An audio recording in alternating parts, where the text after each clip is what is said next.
ఈరోజు ఇంట్లో పన్నీర్ తయారు చేశాను. పన్నీరు టమాటా, మొగ్గ, గసగసాలు, జీలకర్ర, జీడిపప్పు, టమాటా వేయించేద్దాం. వేయించేద్దాం.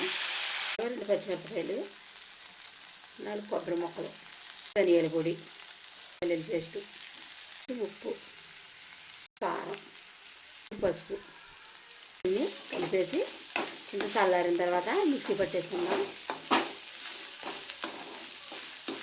పన్నీర్ ముక్కలు ఏపట్లేదు, ఎందుకంటే నేను తయారు చేసింది కదా, కొంచెం విడిపోతాయేమోనని. పేస్ట్ పట్టుకున్నా ఎన్ని వేసేసుకున్నాం. ఇందులో కొంచెం కరివేపాకు కూడా వేసాను. ఇప్పుడు ఇందులో కొంచెం వాటర్ వేసేద్దాం, మసాలా వాటర్. తయారు చేసుకున్న పన్నీర్ వేసేసుకుందాం. పన్నీర్ కూర అయిపోయింది. ఇప్పుడు ఇందులో మనం కొత్తిమీర వేసేసుకుందాం. రైస్లోకి కానీ, చపాతీల్లోకి కానీ, దోశల్లోకి కానీ చాలా బాగుంటుంది ఈ కూర. కూడా ట్రై చేయండి. నేను వీడియోలు మానేద్దాం అనుకుంటున్నాను. ఎవరు సబ్స్క్రైబ్ చేయట్లేదు, లైక్ చేయట్లేదు.